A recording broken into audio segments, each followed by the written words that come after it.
Então, só para deixar registrado, tá? Vamos ver se vou dar uma leiturazinha aqui na ementa do curso. Tá? Diz o seguinte: o curso se inspira no prefácio de Michel Foucault para a edição norte-americana de O Antiédipo, de Deleuze e Guattari, com o título Introdução à Vida Não Fascista. De Spinoza, tomamos emprestada a teoria dos afetos e da potência de existir. De Deleuze, os conceitos de corpo sem órgãos e de elaboração das linhas de fuga. De Simondon, as singularidades em estado de equilíbrio metastável e transdutibilidade como princípios de individuação. Esses três pensamentos convergem para a emergência de um pensamento não fascista possível, que tem, na produção de indivíduos soberanos, tal como imaginava Nietzsche, seus alicerces. Dessa forma, retomando as palavras de Foucault, esse curso visa se constituir ele mesmo numa ars erótica, ars teorética e ars política, em que cada aula se apresenta como um campo de experimentação teórica e prática. Bom, seria justamente, vamos dizer assim, o intuito desse curso, né? Trabalhar, é claro, que para a gente pensar em termos de uma vida não fascista, ou modo de vida não fascista, a gente tem que confrontar com o que vem a ser exatamente o fascismo, né? E mais ainda, como o fascismo ele emerge, né? Como é que surge essa figura do fascismo, né? Que é uma figura que aparentemente ele é visível, mas que na realidade ele se insinua de forma imperceptível. Tá? Quando eu digo que aparentemente ele é visível, é quando nós pensamos o fascismo como uma questão ideológica, um problema de ideologia. E aí nós temos como referência, né, o nazifascismo, né, não tem como. Né? É o primeiro movimento, né, que a gente vê surgir como linha ideológica, é o nazifascismo. Mas, inclusive, o próprio Foucault, e daqui a pouco eu vou dar uma lidazinha no texto do Foucault, né? O próprio Foucault aponta que a questão é um pouquinho mais delicada. Né? O fascismo é algo que passa por nós, né? A todo instante, a todo momento. Né? Acusar o outro de fascista é uma forma de fascismo. Né? Então, então quando ele chama a atenção do livro do Antiédipo como sendo uma literatura para uma introdução a uma vida não fascista, é justamente isso, procurar detectar, e aí entra a questão do Deleuze e do Guattari, principalmente a questão do Guattari, mais do que do Deleuze, que é o problema do desejo. Né? Ou seja, é no desejo que nós vamos encontrar o fascismo. Tá? O fascismo não é uma questão ideológica. A ideologia fascista já é o resultado de todo vamos dizer assim, um campo ou uma matéria desejante que se constitui de forma fascista, autoritária.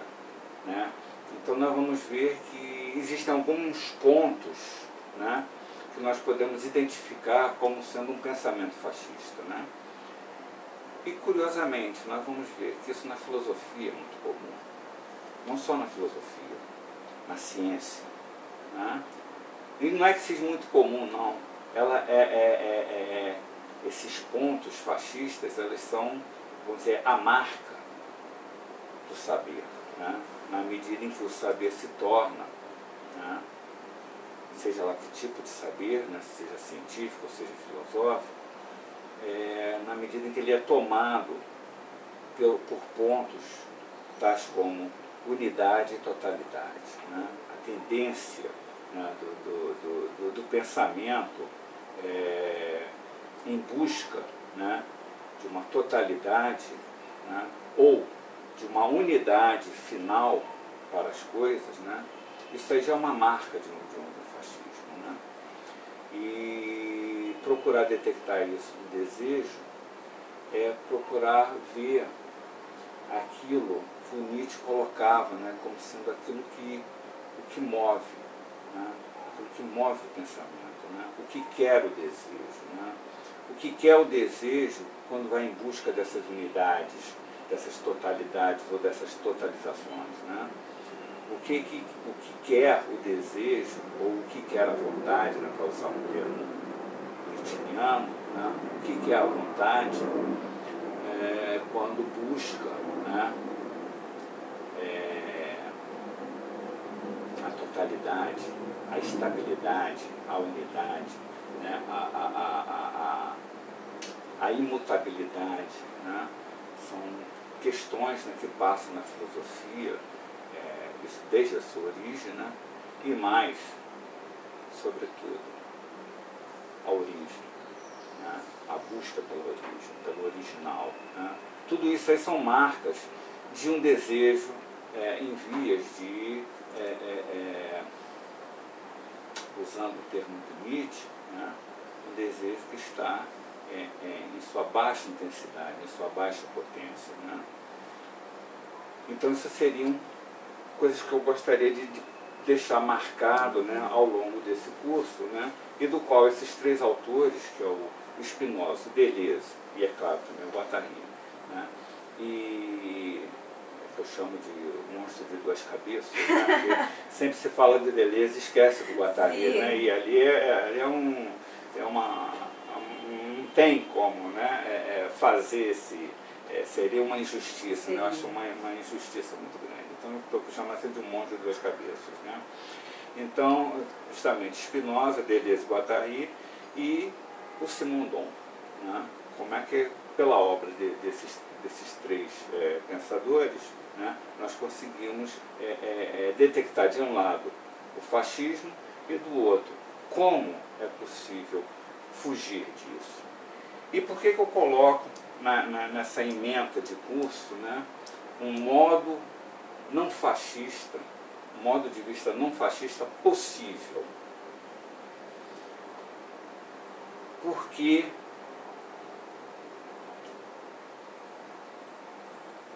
quando nós trabalhamos com um pensamento que tem, vamos dizer assim, como motor, né,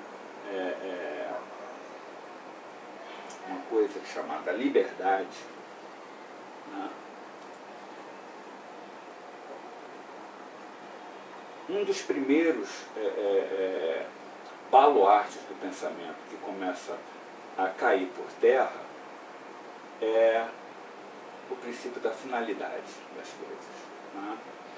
Então, pensar um modo de vida não fascista como um fim, como um objetivo, né, já é cair de volta no fascismo. Né?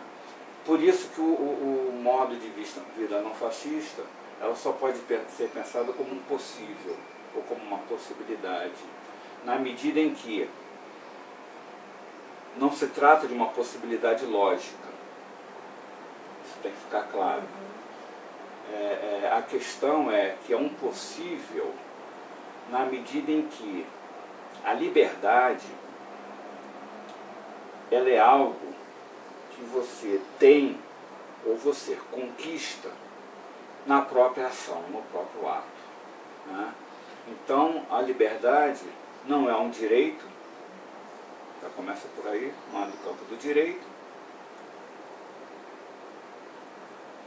e também não é um objetivo a ser alcançado. Né? A liberdade é um exercício constante. Né? Então, um modo de vida não fascista é justamente um modo de vida em que todos os elementos constituidores do fascismo, ele está sendo eliminado a cada instante, ao mesmo tempo. Estão retornando a cada instante. Né?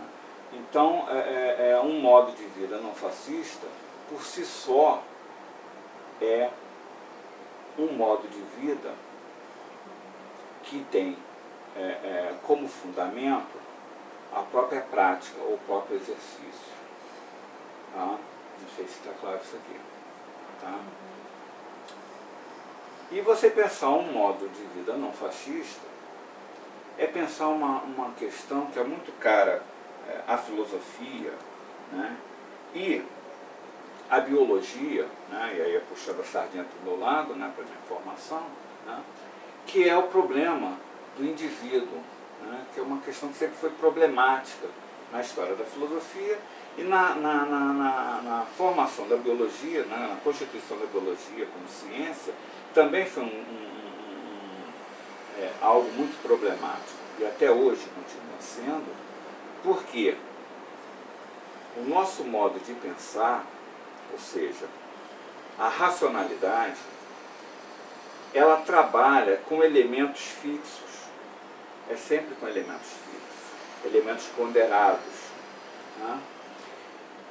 E a tendência, né, e o que nos leva a consequência, melhor dizendo, a consequência, né, desses princípios é justamente o fato de que, pela razão, nós só conseguimos atingir as coisas pela sua unidade, pela sua totalidade.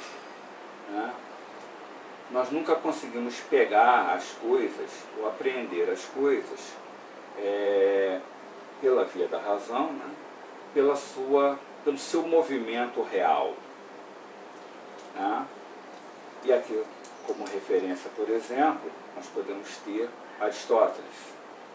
Tá? Seria a grande referência, né? Porque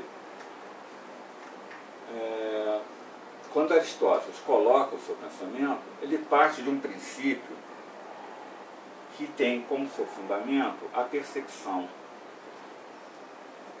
E que ele diz, a realidade, né, ou o ser, né, é o que existe. E tudo que existe, existe de forma individual. Né? Então ele parte do princípio de que a realidade ela é individual, ou seja, ela está acabada na sua individualidade. Né? Então, quem existe? Sócrates. Quem existe? Calhas. Quem existe? Essa garrafa de café, né? São indivíduos constituídos. Então a questão do conhecimento é saber como esses indivíduos vêm a ser. Então ele está partindo de uma ideia, de um ponto fixo, de uma referência, né? Do qual ele tem que dar conta do processo de constituição daquele indivíduo. Né? Ora, ao fazer isso, Aristóteles ele se coloca, isso aí ao longo do curso eu vou trabalhar com calma, tá? Ele coloca de imediato um problema, porque a razão, quando ela começa a operar sobre as coisas, ela deixa escapar a diferença que há entre Sócrates e Calhas, por exemplo. Né? O que ela apreende de Sócrates e Calhas é justamente a unidade, ou seja, a sua identidade. Né? Aquilo que é comum a Sócrates e a Calhas. Né? Ou, em outras palavras, numa terminologia filosófica, a essência, né? O ser. Né? Então, aquilo que é como realidade individual, para o conhecimento, para a formação do pensamento, está baseada numa coisa que é universal, que pertence a todos, pertence a muitos. Né? No caso, pertence à essência de homem, pertence a Sócrates, pertence a Calhas, pertence a Dulce, pertence a Marcos, pertence a Ricardo. Né? Ora, por esse pensamento, toda diferença individuante não passa de uma contingência. São contingências. Né? O que difere Sócrates de Calhas, o que difere Dulce de Marcos, são meras contingências. Ou seja, dizer que são contingências, não dizer que são elementos não necessários. Enquanto que a essência, que é aquilo que une Marcos, a Dulce, a Sócrates e a Calhas, é a própria unidade ou a própria realidade, né? Ou seja, é aquilo que é necessário, né? É aquilo que faz com que Marcos seja aquilo que é e não outra coisa. Tá? Então, o problema do indivíduo sempre foi uma questão complicada para o pensamento, né? Que é uma coisa, por exemplo, completamente diferente quando nós vamos a Platão, que ele traz o problema do universal, da identidade, né? Mas que nós vamos ver que em Platão, que a preocupação de Platão, ao contrário de Aristóteles, não está na identidade, ou na diferença no interior de uma referência identitária, mas na diferença enquanto diferença, ou seja, na alteridade. Tá? O problema platônico é a alteridade. Ele não abandona a identidade. Tá? O lado, a herança parmenítica dele não permite que ele abandone a identidade, mas, como ele mesmo diz, eu tenho que cometer aqui um parricídio teórico, né? Tenho que matar meu pai teórico, porque isso aí não dá conta, né? Porque existe a diferença. Então eu tenho que dar conta da diferença. Só tem a identidade na sua relação com a diferença. Então daí a alteridade ser fundamental para o Platão e é justamente o que ele pretende dar conta dessa alteridade, né? Então falar do indivíduo é falar justamente da diferença.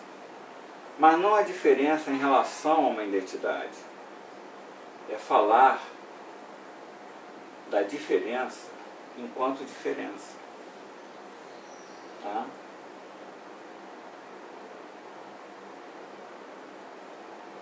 Então essa pequena introdução que eu estou dando aqui, né, só para marcar os pontos fundamentais, né, que eu pretendo desenvolver ao longo do curso. Tá? Então vou dar uma lida assim aqui no texto do Foucault, tá? Que ele é bem elucidativo, né? Está com a tradução dele aí? Estou. Ah. Eu não sei se é a mesma. Vamos descobrir aqui. Eu acho que é assim. Os ditos e escritos. Esse é o sexto, né? É isso mesmo. Prefácio do Antiédipo. São umas 3 páginas mais ou menos, um pouco mais de 3 páginas. Fica atento só Na sinaliza? não dá sinal, não é livro. Apaga. Fica só um pouquinho atento aí para ver se...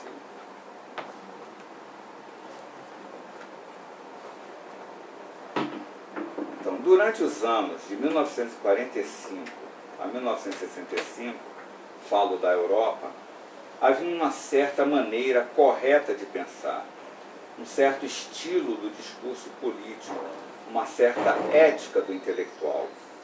Era preciso estar com Marx, não deixar seus sonhos vagabundearem muito longe de Freud, e tratar os sistemas de signos, o significante, com o maior respeito.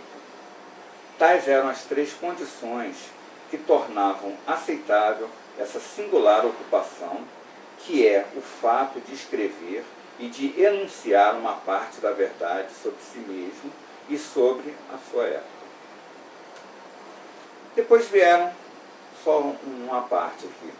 O que ele está colocando aqui é justamente o fato de que, principalmente, que aqui ele está se referindo a Marx, a Freud, ao marxismo, à psicanálise, e aqui a linguística que está começando a surgir, né? E que são 3 vias de pensamento sistemáticos. Tá? Depois vieram 5 anos breves, apaixonados, 5 anos de júbilo e de enigma. Às portas do nosso mundo, o Vietnã, evidentemente, e o primeiro grande golpe levado aos poderes constituídos. Aqui está se referindo ao movimento de 68, né, na Europa. Aliás, no mundo todo, que também teve seus reflexos. Só que foram desastrosos. Mas aqui no interior de nossos muros, o que se passava exatamente? Um amálgama de política revolucionária e antirrepressiva, uma guerra conduzida em duas frentes, a exploração social e a repressão psíquica, uma subida da libido modulada pelo conflito das classes. É possível. Aqui é uma marca muito interessante, que inclusive é uma questão que o antiédipo começa a derrubar, que nós vamos ver. A gente deixa aqui a linguística de lado e vamos pegar o marxismo e o freudismo, sobretudo. Né? O que nós vamos ver é que esses dois grandes sistemas de pensamento, que que vão emoldurar o século XX, né? É claro que passa também um outro aí que é bem marginal, né?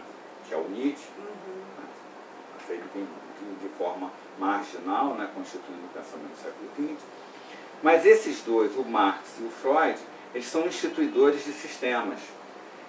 E o que nós vamos ver, por exemplo, com o marxismo, né, que ele está baseado, primeiro, na produção capitalista, nos modos de produção capitalista, né, de um lado, e do outro, né, como consequência dos modos de produção capitalista, a luta de classe. Né? Ou seja, aquilo que nós podemos chamar de o público. Né? O marxismo trabalha no campo do público, do social, do sócio. Né? Ao passo que o Freud, né, ou a psicanálise, né, tem como visada o desejo. Né, o desejo. Ou seja, o desejo inserido no campo familiar. Né? O modelo é o Édipo, né, o complexo de Édipo. Daí o título da obra, o anti-Édipo. Não é o anti-Freud e nem é a anti-psicanálise, mas o anti-Édipo. Né? Porque é a inserção do desejo no seio familiar, introduzido na família. Então o que nós temos é, de um lado, a produção no campo social e o desejo no campo familiar. A produção no campo do público e o desejo no campo do privado. Ou seja, não há misturas entre esses dois campos. Né? O que nós vamos ver no antiédipo, isso aí o Deleuze e o Guattari não param o tempo todo de apontar, da primeira página até a última, eles estão sempre repetindo esse ponto, é que a questão para o antiédipo, é pensar justamente, ou introduzir o desejo na produção e a produção no desejo. Então ele faz a marca do antiédipo, tá? Por isso é que não se pode, ele mais na frente vai colocar, né? O Foucault coloca, que não dá para se pensar o antiédipo, o livro do antiédipo, como sendo um livro sistemático, porque ele rompe com esse sistema na medida em que ele explode com todos os limites que o sistema impõe, né? E começa a passar linhas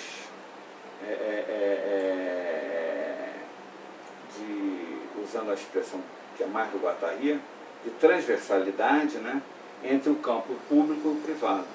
Né? Ou seja, entre o desejo e a produção. Né? Pensar a partir do antiédipo é justamente pensar esse jogo do desejo na produção e da produção no desejo. Então, como é que isso vai se dando? Né? Por isso eu estava até me lembrando aqui de eu não me lembro exatamente quem foi que comentou isso, foi numa passagem do Foucault aqui no Brasil, numa palestra que ele deu na PUC, né, que gerou Verdade das Formas Jurídicas, e justamente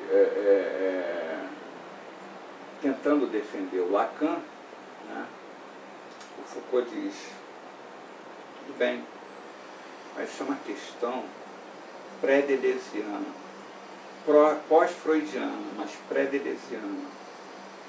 Porque com Deleuze e Guattari, ou seja, com o antiédipo, essas questões de introdução ou de manutenção do desejo no interior da família né, no interior do complexo de Édipo, é ignorar, né, a participação do desejo na produção social, do campo social. Né? Que é essa que é a grande marca, vamos dizer assim, a grande contribuição do pensamento de Deleuze e Guattari, é pensar o desejo, né, como sendo um elemento, né, de produção do campo social. Muito mais do que da produção econômica, né, o que o desejo faz, ou o que o desejo quer, é a constituição de um sócio. Tá? E aí, com uma boa referência, para se entender como é que se dá isso, seria o capítulo Selvagens, Bárbaros e Civilizados, do Antiédipo, né, que eles esgotam essa questão, como é que o desejo e a produção eles vão transitando na constituição dos campos sociais, né, a formação social. Então, uma guerra conduzida em duas frentes, a exploração social e a repressão psíquica. Uma subida da libido modulada pelo conflito das classes é possível. O que quer que seja, por essa interpretação familiar e dualista, que se pretendeu explicar os acontecimentos desses anos, né, de 65 a 70. Né? O sonho que, entre a Primeira Guerra Mundial e o surgimento do fascismo, encantara as frações as mais utopistas da Europa, a Alemanha de Wilhelm Reich e a França dos surrealistas, veio para incendiar a própria realidade. Marx e Freud, iluminados pela mesma incandescência, ou seja, ainda aqui num campo sistemático. Mas foi isso que se passou?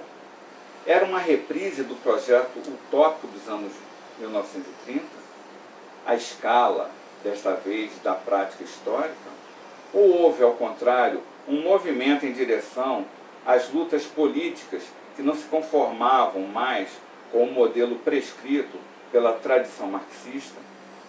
Em direção a uma experiência e uma tecnologia do desejo que não era mais freudiana? Certamente, brandiram-se os velhos estandartes, mas o combate deslocou-se e ganhou novas zonas. O Antiédipo mostra, primeiramente, a extensão do terreno coberto, mas faz muito mais. Não se dissipa com a difamação dos velhos ídolos, mesmo se muito se diverte com Freud. E, sobretudo, incita-nos a ir mais longe. Seria um erro ler o Antiédipo como a nova referência teórica. Vocês sabem, essa famosa teoria que nos anunciaram frequentemente, aquela que vai tudo englobar, aquela que é absolutamente totalizante e tranquilizante. Aquela, assegura-nos, de que temos tanta necessidade nesta época de dispersão e de especialização, de onde a esperança desapareceu. Não é preciso procurar uma filosofia, né, e aqui entre aspas, né, uma filosofia entre aspas, nessa extraordinária profusão de noções novas e conceitos surpresas. O Antiédipo não é um Hegel de falso brilhante. A melhor maneira, creio, de ler o Antiédipo é abordá-lo como uma arte, no sentido de arte erótica, por exemplo, apoiando-se em noções aparentemente abstratas de